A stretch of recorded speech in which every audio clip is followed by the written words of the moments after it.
গাছের থোকায় থোকায় দুলছে সবুজ শিম, দেখলেই বোঝা যায় এবার ফলন হয়েছে ভালো। এই চিত্র উত্তরের জেলা দিনাজপুরের। কৃষকরা বলছেন এবার অনুকূল আবহাওয়া আর পোকামাকড়ের আক্রমণ কম হওয়ায় বেড়েছে উৎপাদন।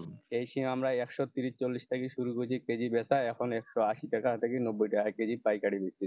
পুটিয়া শিমটা লাগার জন্য হলো কিছু দাম পাওয়া যায় আগাম, গতবারের চাইতে এবার অনেক দাম আছে। এবার লেবার টেবার খরচ দিয়ে এবার পোষাবে এবার আমাদের।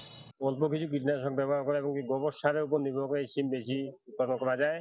সদর উপজেলার চেরাডাঙ্গি, উলিপুর, মোহাম্মদপুর, ঘুঘুডাঙ্গা সহ আশেপাশের বিভিন্ন এলাকায় আবাদ হয়েছে আগাম ও নতুন জাতের শিম। চাহিদা থাকায় মিলছে ন্যায্য মূল্য।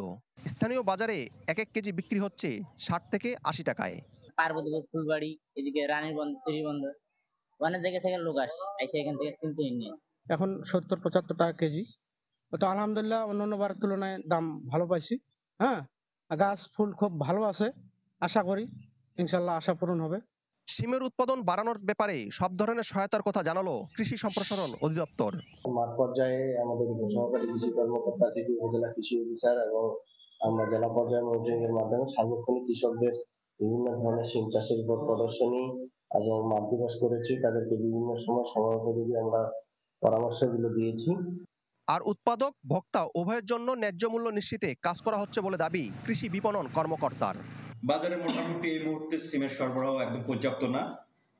আগুর অগ্রিম সিম হিসেবে যেটা আসছে এবং কৃষকরা এটার অনেক দাম পাচ্ছে, 90 থেকে 120 টাকা পর্যন্ত এটা বিক্রি হচ্ছে এবং এটাতে কৃষকদের সাথে কথা বলেছি, কৃষকরা অনেক খুশি তাদের যদি এই দামটা।